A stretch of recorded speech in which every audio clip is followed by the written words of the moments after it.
For those of you on the East Coast who seem to be kind of packed in with snow, I just wanted to let you see what we're suffering with here in Southern California.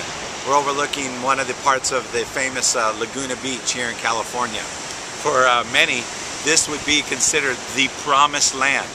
Orange County Housewives, Laguna Beach, the TV show on MTV. I don't know what it takes to possess this promised land. I doubt that it was the same kind of concept that Abraham had in mind when God first spoke to him. This is Pastor Jeff Hamilton from New Life Christian Fellowship in Laguna, Niguel. And I want to talk about God's promise to Abraham.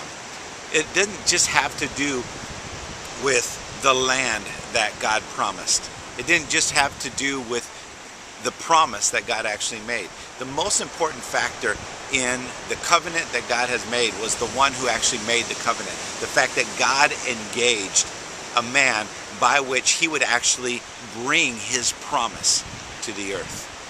See, God's promise to Abraham is that he was going to make something of him, because it's only God who can make something out of nothing.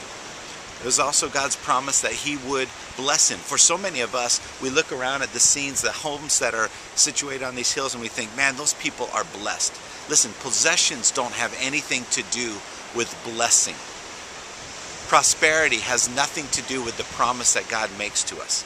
See, the promise that God makes to us is that he will bring his kingdom to live in us, and that we become implementers and releasers of God's kingdom here on the earth. And because of that, God's promise is that we will then also be a blessing. His promise to Abraham is that he'll be a blessing to all the peoples of the earth, from generation to generation, of which we are inheritors of that promise today.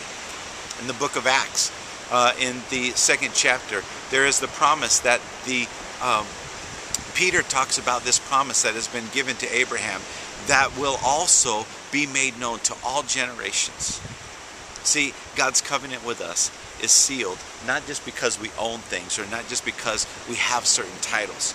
It's because he's given us the gift of everlasting life through Jesus Christ, his Son, and the promise of the Holy Spirit in our lives. I hope you're enjoying the scene, but more than that, we also hope that you'll come join us and visit us some Sunday at New Life Christian Fellowship. You can find us on the web at www.ocnewlife.org.